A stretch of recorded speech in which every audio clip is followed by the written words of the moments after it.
Hi, everyone. Welcome.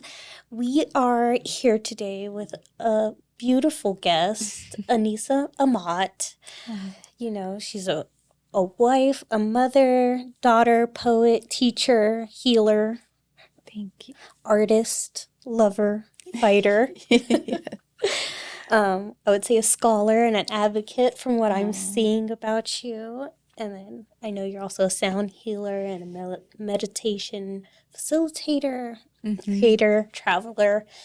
And I'm so grateful to have you here today and just to learn from you, to thank pick up you. information and share that with everyone else because I Yeah, know you have a lot to share. thank you. I'm happy to be here. Thank you so much for having me. For sure.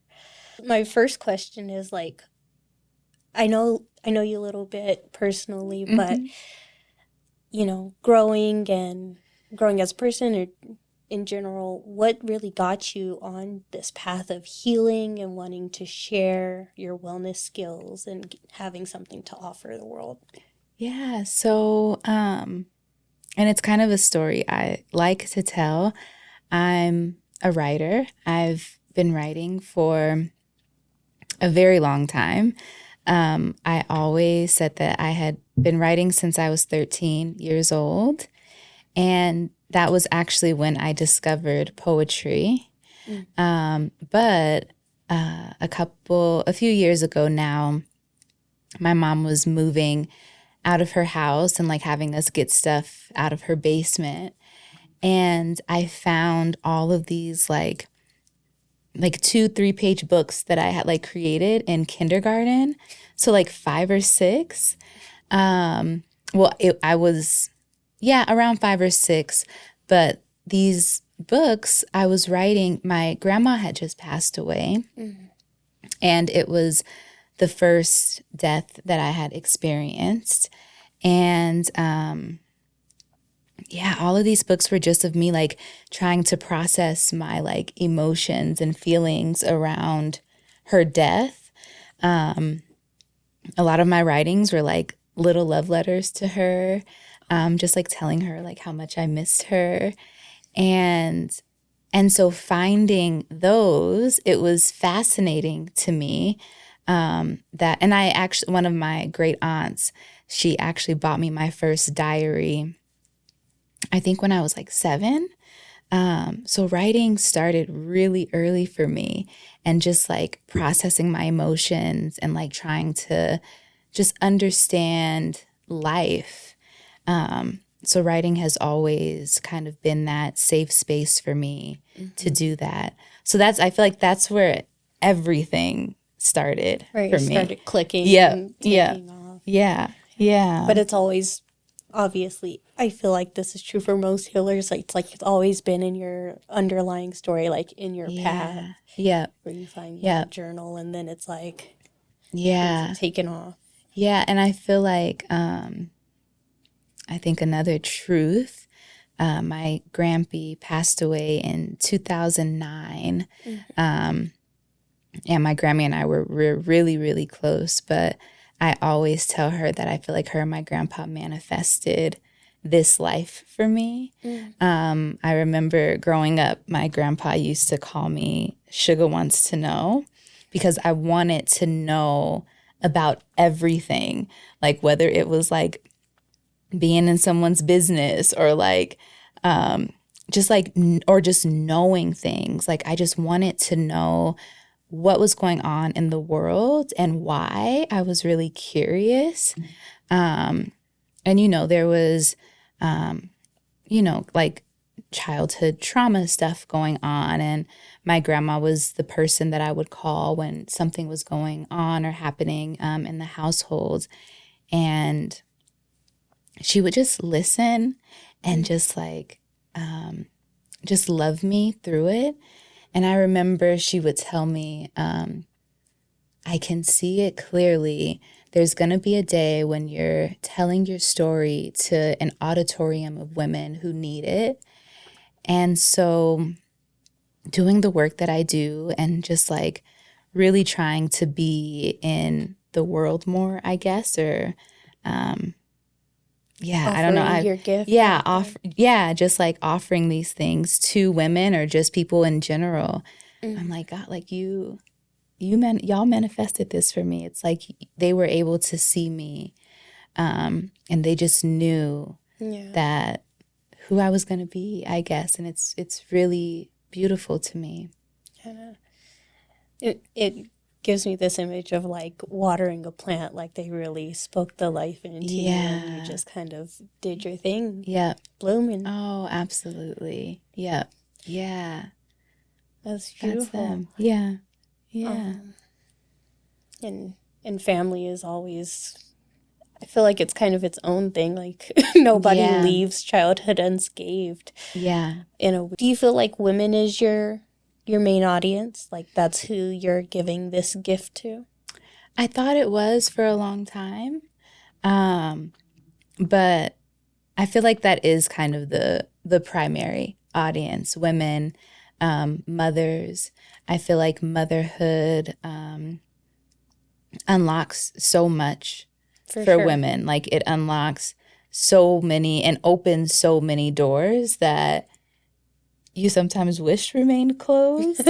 But so, yeah, I think women and mothers are primary for me. And I think that's because I can relate.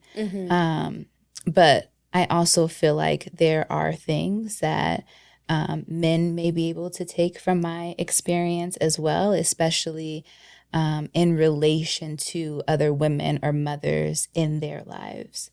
But yeah, I definitely think women and mothers are like my primary like target audience. Yeah. I like how you said that some doors that you wish remain closed. It's such a visceral experience. It's like I can readily pull from what is going on in this. And I know on your social media, so you have like beautiful pictures of you just like gearing up for motherhood.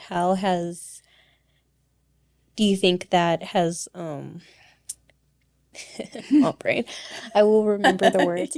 Do you think that has kind of propelled or like really lit that fire for you to get going on your path? What's your before and after? Like, what things have you kept? What things have changed? Everything has changed. I think what's been beautiful about just this journey that I've been on, just motherhood. Before motherhood, I was like in school. I got my bachelor's and then immediately went into a master's program. And something that I'm finally like been ready to admit is I was extremely unhappy, especially in my undergraduate program. Looking back at it now, I'm not sure that I'm sure that most of that experience wasn't for me. I think it was to make people proud of me. But I was miserable, and it was just like, I just need to get through this. I need to get the degree to like make my family proud. That's what you're supposed to be doing. That's what I was supposed to be doing. And then it was also like, if not this, then what, you know? And then immediately after my bachelor's, I went straight into my master's program, which was a beautiful experience because I was writing and creating and really kind of peeling back these layers of some of the things that I had been through. Was the bachelor's in writing too? So that was English literature. So kind of. But after my master's, or nearing the end of my master's, I got married during the program. And I remember I was like in a full-blown panic attack. And I was like, what's next? Like, I haven't applied for any PhD programs. Like, I thought I wanted to be in academia. Just continue to school. Yeah, just continue the schooling because that's where the sidewalk ends. Yeah. You don't know what's next. What's next, if not this? And I was just like panicking. Like, I haven't applied, so that means I'm not going to get in like in the fall, which means I'm going to have to wait until like next year. And my husband like told me to breathe. And he was like, you know, we never like got a chance to go on our honeymoon. And I was like, okay, well, if we're going to do that, when I graduate from this program, I want to be on a plane. Like, I want us to pack up our apartment, put everything in storage, and just be gone. You didn't really want to leave space for life to just... No, it was like, if we're going to do it, like, let's do it. And that's exactly what we did. We packed up our apartment, put everything in storage. I think we were on a plane 3 days after my program was over. And we traveled around Europe for 4 or 5 months. And I think that pivoted me into this lifestyle of slow living and slowing down and not living or prescribing to like hustle culture. And that was a difference you seen in like Europe, that they were moving slower. Yeah, everything was just so slow paced. And it was just really beautiful. And we weren't tied to, well, something I say about my experience there is like I was able to like turn down the chaos of the world and just kind of tune in to myself. And yeah, after that, I think we came back and I was working. And again, just kind of like in this like limbo, like, okay, like what's, and not even, well, no, not even limbo. When we came back, it was like, okay, how do we get back to that? Like, let's save money so we can just like go back.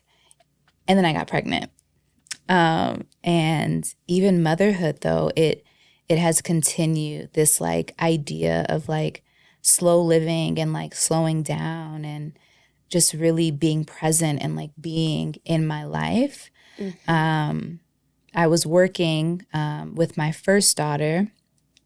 And then with my second pregnancy, I was laid off. And I haven't looked back since. Like I haven't been in corporate since 2021. And I love it here. Yeah. I hear that. Yeah. Just kind of getting an understanding of like what it really looks like and is like to live in that present moment. Yeah. By doing the travel and Yeah. kind of having that basis to come back here into motherhood. That's like, it almost seems like a beautiful like transition. Yeah. And it was. Yeah. I really held on to the peace. Like I remember so vividly, we had went to Porto, which is in Portugal, and we lit in Daniel Caesar's album, Freudian, I think, had just come out. And I remember we sat at the ocean for 6 hours and we played the album on repeat and we watched the sunset. And we were so, and I mean, you know, you incur like all these travel charges on your phone. So we weren't on our phones a lot. And we were just so present. And life was, and I was like, I've never experienced this type of peace in my life. And I remember like, this is the peace that I want. And this is the peace that I deserve. And I feel like my journey since then has been, how do I just like maintain that peace in my life every day? So yeah. Yeah. I think I know what you're talking about, where you're talking about, and I feel like when I have those moments, it's like, wow, this is living too. Like I'm still living. Yeah. And yet, you know, things are moving slow. Nothing's burned down around you, even though it feels like you're just kind of taking it one step at a time. Yeah. I guess, how can people create that if they haven't stumbled upon a moment to like reference? God, I think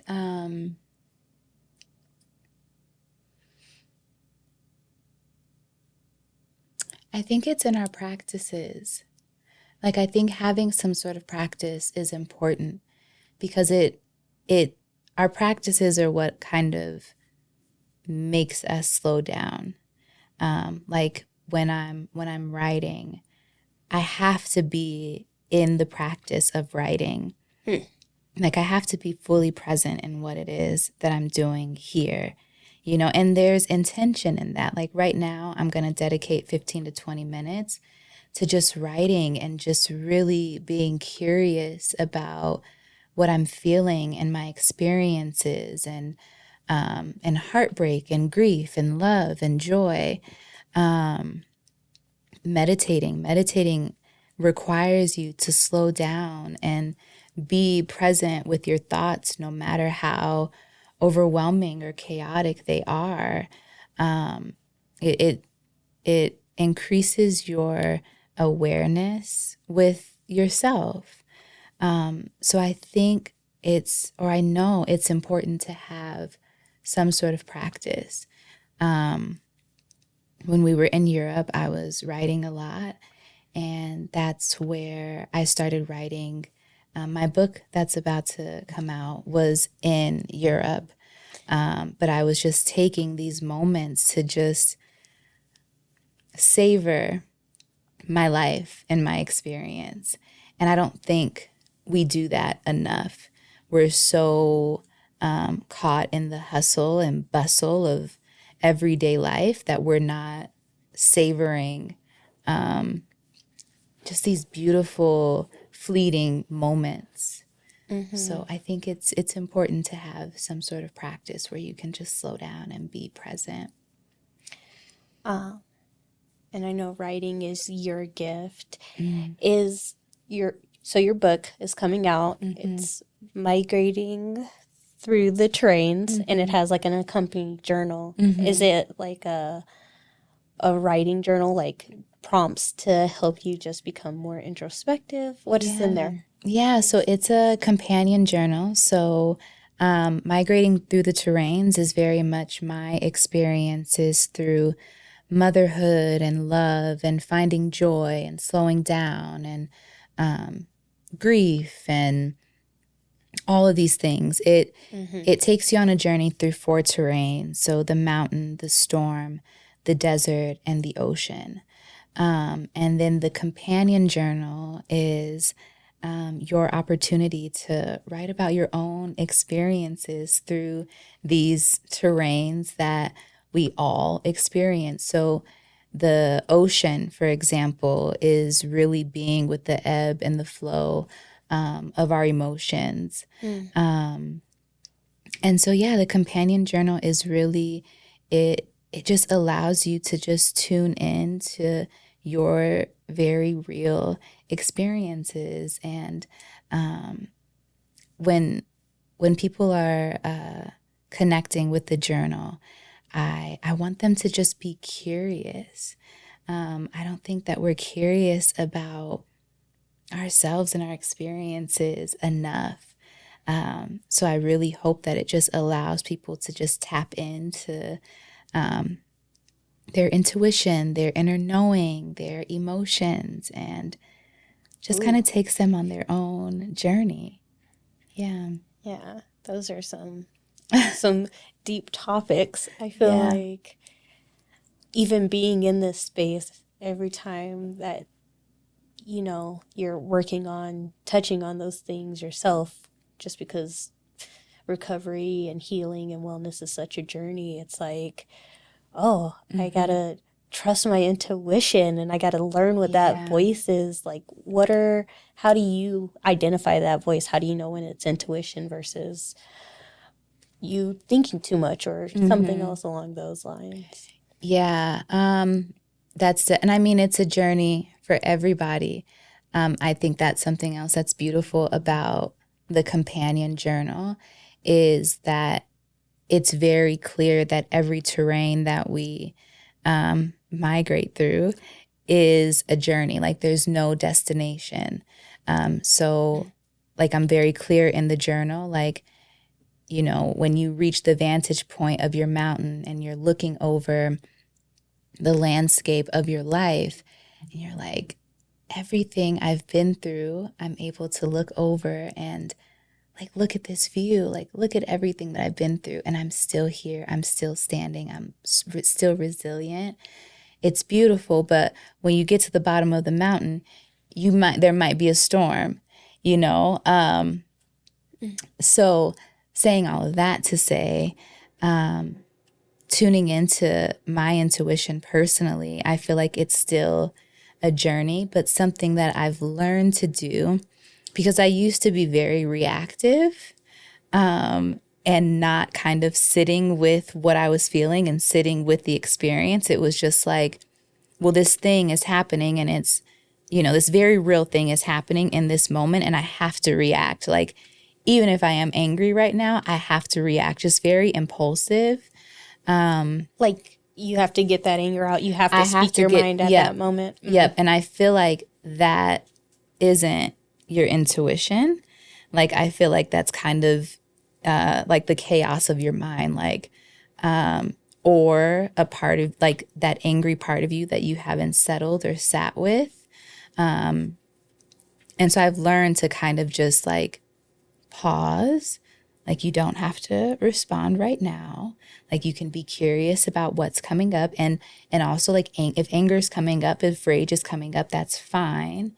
But what are healthy ways that you can express this anger and this rage? So I feel like that's when I'm tapped in and most in tune with my intuition, is when I'm allowing myself to just slow down and kind of like listen to what's going on within me. Yeah. Yeah. So with that, I guess a follow-up question is, right, so if you take that moment and you're like, okay, I know a better way to go about this is, you know, take some deep breaths or have, you know, a little 5-minute meditation if you don't have a lot of time. How do you know when, like, the course of action from there, right? You take that moment, but how do you know when intuition is telling you, like, what's the next step? Yeah. I mean, I feel like just allowing yourself to pause and to slow down and to be curious about what's coming up and why even. You're also better able to hear your intuition speaking to you and guiding you. You're better able to. Is it that thought that, right, when I think intuition, to like discern the two, is it that thought, like after you're done meditating or something, it's like, oh, I just keep thinking about that or that thing keeps coming to mind? Or is it, I guess I should leave it open-ended, like, what does your intuition sound like? I think for me, what I'm learning is I've kind of learned how to step out of, in that moment when I'm like slowing down and I take a pause. And taking a pause also doesn't necessarily look like taking 30 minutes or even 5 minutes or even an hour to like process what has happened. Sometimes that's like taking a day or a couple of days to like sit with and process whatever the experience is and your emotions around it. And I also think what I've also been trying to tune into is like my heart. And I believe that our hearts are the seat of our emotions. And I believe personally that our hearts can also serve as like these really beautiful compasses that can kind of like guide us and direct us to the best solution or the best result. But also with tapping into like this compass of our heart, perfection doesn't live there, you know? So it's also being willing to get things wrong, whatever that looks like. But I also think even when we're tapped into our heart and we kind of like hop out of like the chaos of our mind, I don't really think there is any wrong, especially when you're, okay, this is the experience. This is these are my very real feelings around it. Even if you show up and you're like, if you're in conflict with someone and you're like, okay, I need a couple of days to like process what you've said. I need a couple of days to kind of like sit with what I'm feeling. And you go back and you're like, okay, this is what happened. This is what you said in our last conversation. This was my experience. This is where I was feeling hurt and pain or whatever. They may not agree with that. So I guess sometimes you would kind of look at that as like wrong. I don't know. But I don't think there is any wrong. I just feel like there just like is your very real emotions, and it's okay to express that. I think what I'm getting out of your language is, you go through and you process these emotions. If it kind of requires you to like work it out with someone else, then there, at least in your language, there's still very much so this accountability. So it's like, this is my subjective experience of what went down.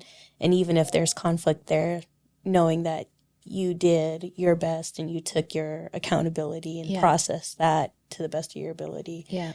It's like resolved. Like, yeah, I did what I was supposed to do, and here's the gift to you almost. Yeah. So like, here's what I am sitting with, and if we can work it out, or if you have some part of ownership in that, then that's more the conversation than feeling like, what is that word?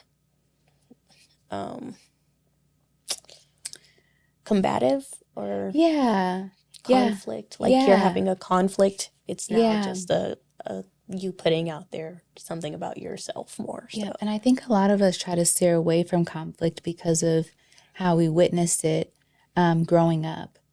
And God, I remember, I think last year in therapy, that came up for me was that I was afraid of conflict because conflict has such this negative connotation. So when we think of conflict, we think like you said, like it's combative, like we're angry, we're yelling, there's rage. And I remember, and I can't remember what the definition was, but I remember looking up the word conflict, and I was like, okay, well, conflict doesn't have to be all of these things that I've created in my head. Like conflict is a very natural, and it can be a very healthy thing that happens between anybody. Yeah. And so that's also something that I've been working on, is just reframing the language or the stories around these words that have these negative connotations, or like conflict. Like conflict is okay and it's healthy. We just have to figure out healthy ways of being in conflict. And also knowing like people aren't going to always agree with how we feel. But I think it's in also acknowledging like, okay, you're saying I made you feel this way, and those weren't my intentions at all. Yeah. And just having really honest and vulnerable conversations. And I think that's what we've taken out of conflict is vulnerability. Yeah. Because like, well, I'm mad at you, so I'm not going to tell you how I'm feeling. It's like, no, like people. That's the perfect moment to do so. People welcome that. And then it's like, oh, well, because in conflict, you feel like you have to have these walls up and these guards up. And I think when you're in conflict, the walls have to come down.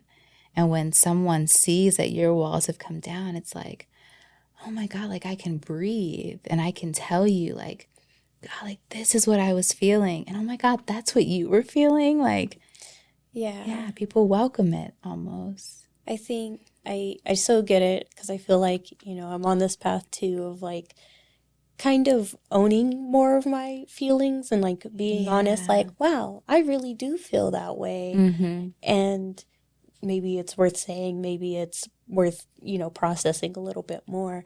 And you're so right about conflict. It comes up, and I feel like, especially for women, Mm-hmm. it keeps you from being like more. It's like, oh, I'm afraid of conflict, so I'm not going to put this out there. I'm not going to share I'm not going to be vulnerable in those ways. Yeah. And so it's really cool to, I guess, think about, as you were talking about, how your intuition kind of has shown you a way out of that. Mm-hmm. Yeah. I feel like just the last couple of years especially, I've learned so much about the parts of myself and all of these parts of me that show up, especially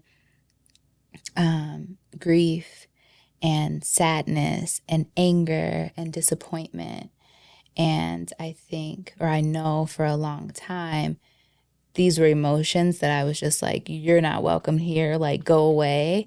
But I've also learned that the more we try to like push these things away, the more they show up. And yeah, I feel like just vulnerability is like the foundation of all of it. It's like when you allow yourself to just show up and just be vulnerable and just say, this is where I am right now. I'm sad. I'm grieving. I'm angry. Even with yourself, I feel like we are taught, like, you can't even be vulnerable with yourself. You're kind of like you're saying, pushing those emotions away. And it's like, hey, I need to be here. Yeah. But to take that on feels scary. Like, oh, I am actually mad, and now I have to do something about it. Yeah. Instead of just like, well, I'll just shove it down more. Yeah. And sometimes, I mean, we don't have to do anything about it right away either. Like, we can just be with it, just acknowledge its presence. And I've learned that sometimes that's what our emotions are asking for.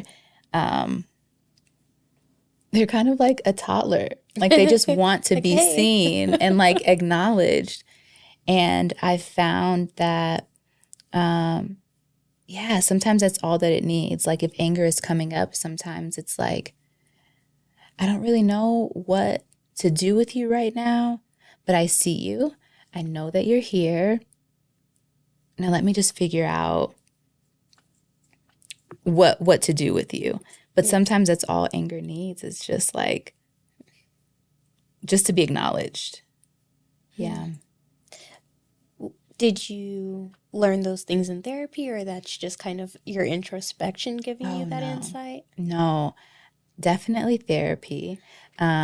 Especially the last couple of years, I feel like I am emerging from a dark night of the soul. That's a good book. And it's been really just like this experience.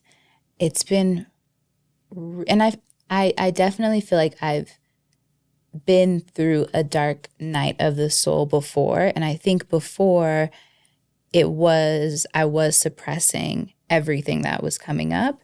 It was just like, the feelings that I'm feeling in this experience, they're too heavy.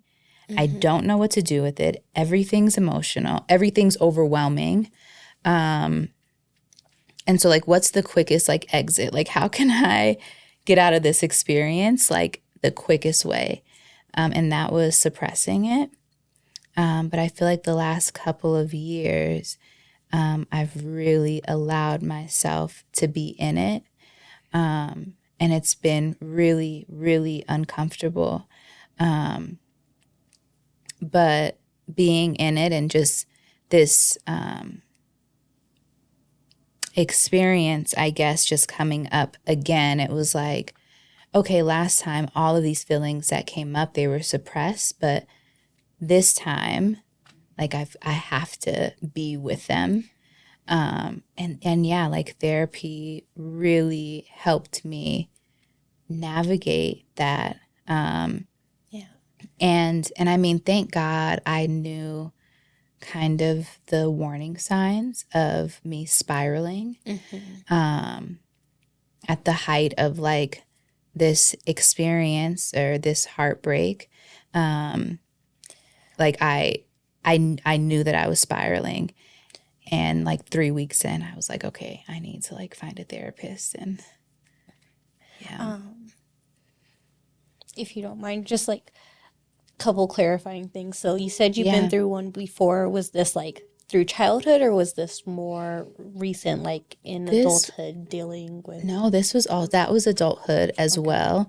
So I think the first dark night of the soul that I experienced, and maybe just with the language, I was able to like label it, was...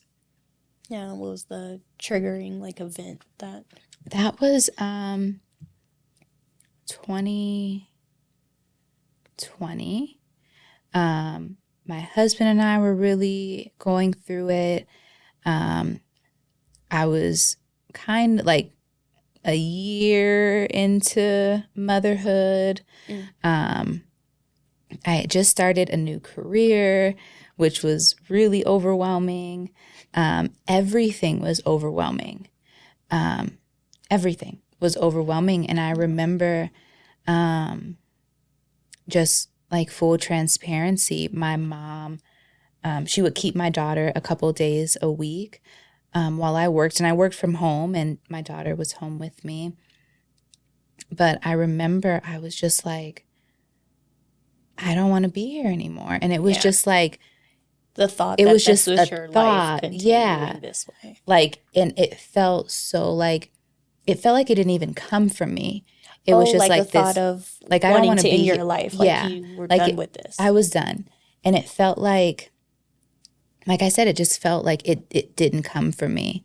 But I remember I had like called my mom before I dropped my daughter off. And I knew that like she had like sleeping pills to like help her sleep during moments of insomnia or whatever. And I called her and I was like, hey, like, can I have some sleeping pills? I've been having trouble sleeping. And so she gave them to me, and I'm just like driving home, and I'm like crying like so hard. And I parked in front of my apartment, and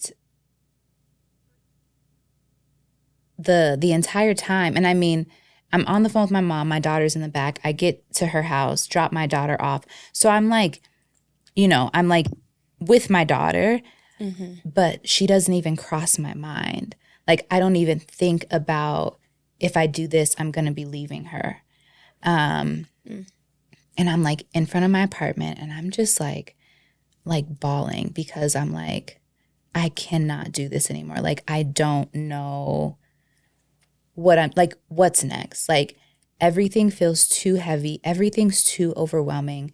I'm so sad. I have to show up for work every day, and I don't want to. Like, when I'm not with her, all I want to do is sleep. Like, and I remember just sitting in front of the apartment, and I see my daughter, and I was like, oh shit. Like, I can't leave her. I have this person like here. I have this person, like, I can't leave her. And I call my therapist like right away, and I'm like, I have these pills sitting in my passenger seat, and I was ready to go up to my apartment and take them, and I'm really, really scared right now. And she FaceTimes me, and she's like, I have to see you throw these away. Like, you have to throw them away right now. And so I like throw them away in like a dumpster, and then, we start therapy. But I think even then, like, I wasn't processing anything. It was just like, how do I get rid of everything that I'm feeling, just so I can like move on and like go on about my life. Continue to be Yeah. the person you thought Yeah. you were at that point, or Yeah. you should be at that point. Yep. And then 2 months later, I got pregnant. And so it was like, okay, like everything's fine. So then this most recent time, which was May of 2023. So Again, the new pregnancy kind of reinvigorated your hope. Yeah. Yeah. So then it's like, you know, like my baby feels everything that I'm feeling. Like, so now I have to like, everything just has to be fine. And Oof. yeah, it was just like total suppression.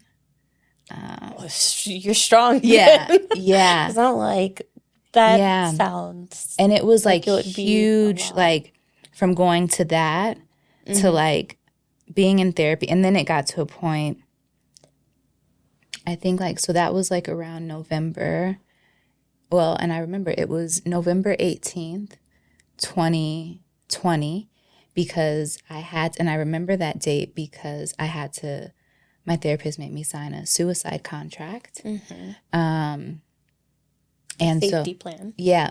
Yep. And so I remember that date very well. And so it was like November, found out I was pregnant in January and got laid off of my job in January.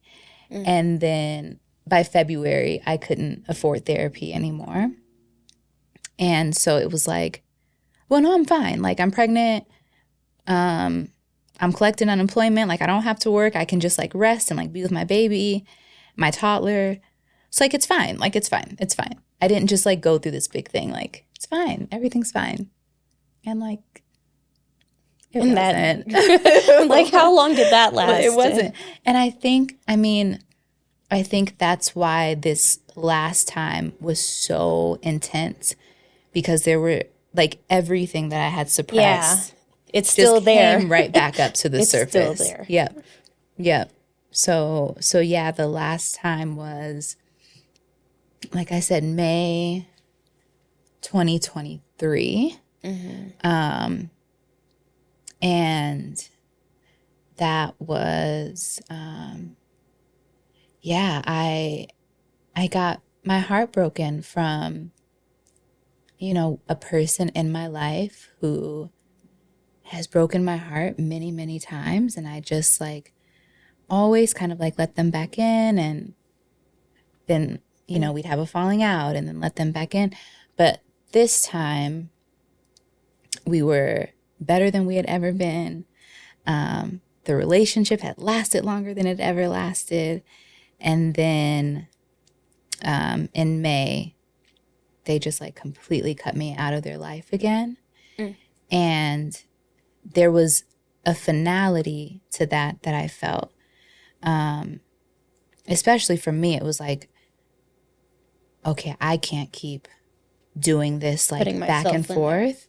And so there was so much grieving that happened. And I think even in that, we've learned that when we've always associated grief with like physically losing somebody, but grieving somebody who's still here, that was just a different level of something that I just never really knew that you could experience. Yeah, grief it's tricky because we always think, oh, you grieve when someone dies, but it's really almost anytime there's change, because there's a loss of what used to be, and now there's this new thing. And so it's like, you don't know it, but you're constantly going through these little griefs in life just because of the flow of it. Yeah.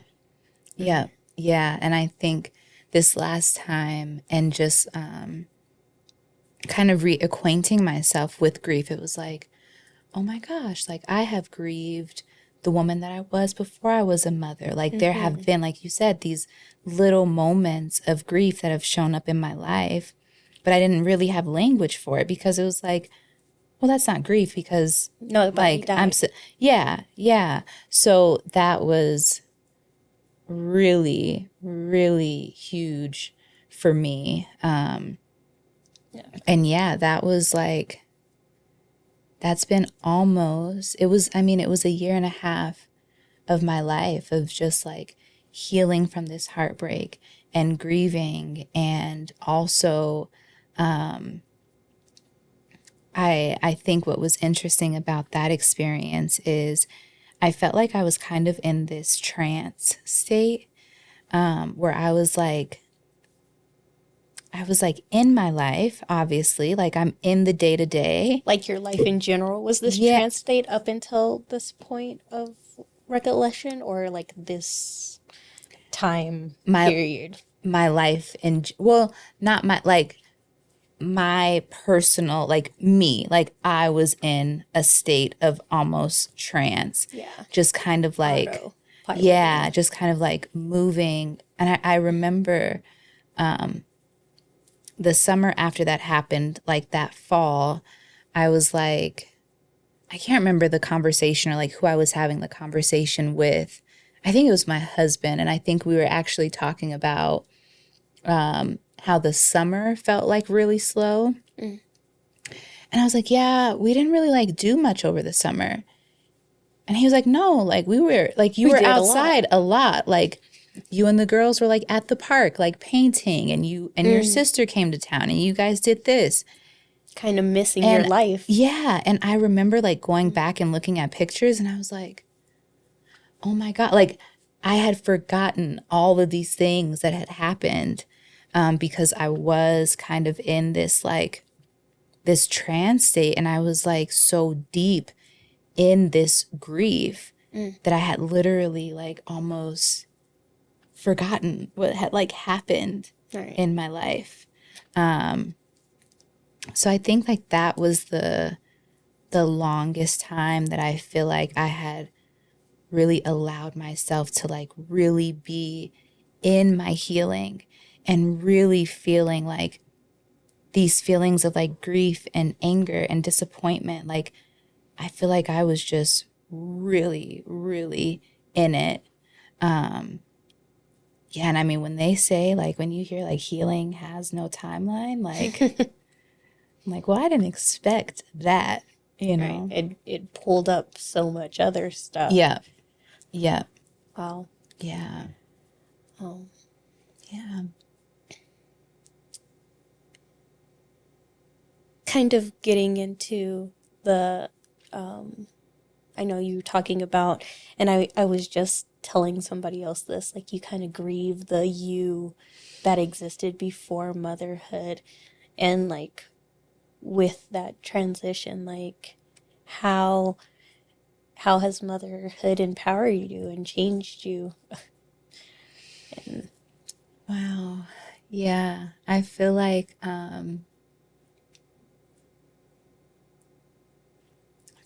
in so many ways, I remember reading Jada Pinkett's book, Worthy, and she referred to her kids as like her little gurus.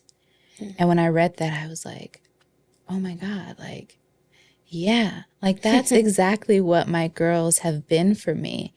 I think that especially being home with them full time, they have really kind of, I guess, God supported me is such a weird word in saying this, but I think being their mother and like showing up every day, I have had to be intentional about slowing down even more than I was before. It was like, and my husband and I joke about this a lot because I'll feel something and I'll feel it deeply, but it's not until I speak it out loud that the universe is like, okay, cool. Like that's what you want for your life. Like let me create these experiences so you can receive exactly what you're asking for. And like I said, like when I was in Europe, it was like, God, like I love this slow paced life. And motherhood, it is chaotic and it is overwhelming, but I also feel like those things kind of lessen when you're just like, when you just slow down and when you're just like, you know what, today I am just their mom. Like, you know, and that's all it is today. You don't put this extra expectation. Yeah. I find myself there Yeah. too at times Yeah. where if I make the expectation, then I'm Yeah. like, this was a mess. And if I'm just like, you know, we're just going to take it step by step, Yep. then it's like, this was an all right day. Yeah. This was an all right day. Like, and in those days, like a couple months ago, I was like talking to my therapist and I was like, God, like I've been so irritable lately. And I've really tried to like get to the source of the irritability. And I started like keeping my phone upstairs, like totally away from me when I'm with them, because I found myself like constantly checking or like just always feeling like I was going to be needed outside of them needing me. And so it was almost like, there was supposed to be more that was supposed to be happening than me just, like I said, just being their mom right now. And that has really made me just slow down and just be in these 8 hours with them until my husband gets home, you know? And then you guys kind of tag team them. Yep. And it's like, okay, it's been a great day with them, but I need a couple moments to breathe. But yeah, like children are so fascinating. And what I've learned, and you know, I think even just throughout motherhood, like, you know, you see so much about the chaos and how overwhelming it is and how too much it can be. And, you know, they have all these big emotions and it's a lot for you to deal with. But what I've learned is, especially even in my experience, is there have been moments where I'm like, oh my God, I don't know how to deal with like this little like 5-year-old's or 4-year-old's like anger and her frustrations and like her big emotions. And I would have to pause like, well, girl, do you not know how to deal with hers because you don't know how to deal with yours? You know, that like very real mirror of like, yeah, I see it. And so I've started approaching even my kids with like, okay, you're really angry right now. Like, what would I need if I was this upset? And honestly, like, and there's so much like me in this sense of like, if I'm really overwhelmed and I'm angry, like the first thing I need is physical touch. Like I need my husband to just hug me. Like just hug me, just like that co-regulation. Pull you back into that present moment of like, okay. Yep. Just like hug me, just so I can like hear your heartbeat. Just so I can hear how like steady your breath is to like remind me to like breathe. And girl, we just be in there hugging. I'm like, you mad right now? Come here. And like my 3-year-old, she fights it. Like, I don't want to hug. And then eventually it's like, oh, okay, like So this does. hug. So I feel like motherhood has like really helped me with my own emotional regulation, my own presence. Like there have been like, it catches me. Like when we're on a walk, I'm like, you guys, come on. Like, come on, like, why are you stopping and like touching the grass? Or why are you stopping and like smelling the flower? And it's like, why not? And so it's made me like, oh, like, look at that dandelion and like, look at that one. And like, did we smell those flowers last time? Were those flowers there? Like, it makes me slow the hell down. And I think that's been one of the biggest things that I've learned is just slow down.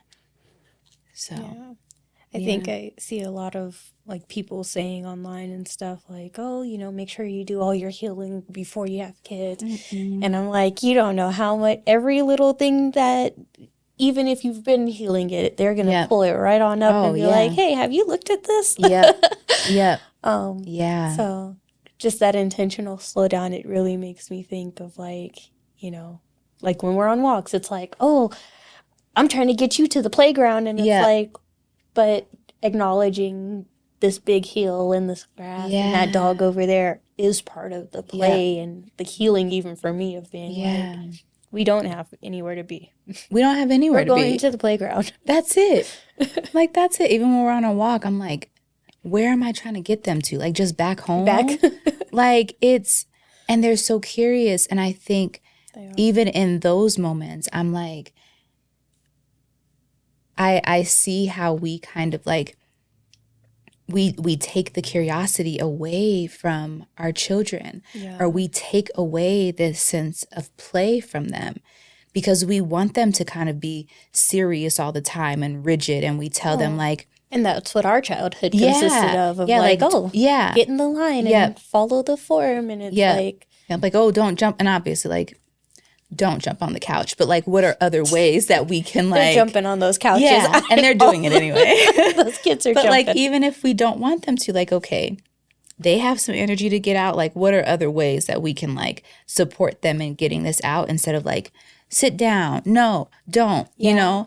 And then I'm like, okay, and then when they're teenagers and they're just like sitting there not doing anything, then you're pissed off at them. Myself too. Yeah. Where I'm like, I don't want to like stunt you, but I'm like, oh, you can't climb on the counter. And then it's like, okay, well, let me try to figure out a way where you can be here cooking. Real creative. Yes, you do. You have to be real creative. You know, the messes get big with littles, and it's like, oh, everything's such a mess. But then it's also like, but that's, they're exploring, they're living life. This is what it means to be their age. Yeah. And instead of getting frustrated about that, I hear it's having me take a look at myself and being like, yes, the paint is everywhere, but oh my God, that's what I signed up for. Like, I want you to enjoy art. And so when I bust out the paint, I can't expect you to keep it on the canvas. Right. It's going to be everywhere. Yeah, that's actually funny you said that. Like, our 3-year-old, like, I mean, they love to color. Like, it's so much fun for them. And I have just recently had to stop myself from telling them, like, color in the lines. Because it was like, whose rule is that? Like, that's crazy. But it makes me, like, I just get, like, a little bit of anxiety, because she just does not care. She's just like the other day they were coloring Scar, and she colored him purple, and my 5-year-old was like, well, Scar's not purple. And I was like, nope, he's whatever color you guys want him to be. She's like, well, I'm gonna color him pink. And I was like, oh my God. But it's fine. Yes, do it. But it, like, I was so anxious about it, and I was like, girl, that's your stuff. Like, you've got to work through that. Like, don't.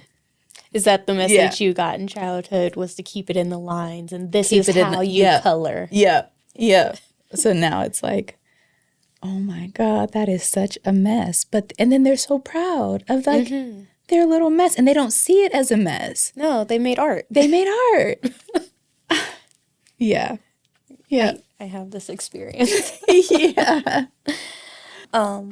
I feel like I could talk to you. I'm sure I'll have to have you back, because I have more questions. Yeah. Maybe I'll get the duo here so I can pick up on some marriage stuff and glean wisdom from you both. Yeah. But I feel so honored just to hear more of your story, and to learn and, you know, reflect on these things, and maybe share some truths that maybe not all, you know, maybe we have them in our lives, but we're not always looking at them on, like, you know, some of those things that may sound corny. Slow down. Yeah. You know, it's a you thing, not a them thing. Yeah. But they reign true. Like, those are tried and true quotes of saying. And so thank you for coming and shining a mirror and shedding a light. Thank you so much. Please tell us, you know, when your book drops, Migrating Through the Trains, and its companion, The Sacred Paths, where can we get it? And tell us. So the book will be out March 20th, so on the spring equinox. That was very intentional. Well, yeah, both books will be out then. And yeah, I'm really, really proud of this collection and just giving people the opportunity to just share their stories. I believe that we all have stories within us and they deserve to be told. Like, I feel like that's my motto. I don't know. But I believe that so deeply. And yeah, you can find me on Instagram at withlove.anisah. I'm teaching writing classes, which have been really, really incredible and just healing and soul nourishing. I'm doing sound baths every month at Urban Sanctuary. And yeah, I feel like I'm in a season of just blooming. I saw this beautiful picture of this girl and she was like crying, and it was like 2023. And then 2024, you see like kind of like the soil and like she's praying. And then 2025, like she's in her bloom. And I resonate with that so deeply because that has literally been the journey for me. And so I feel like this is a season of just being fully in my bloom. And I'm just excited about all of the things that are going to unfold. Yes. Well, yeah. It's been wonderful. Thank you. And I know you are blooming, so congrats. Thank you so much. This has been amazing. I appreciate you. Yeah, thank you. Awesome.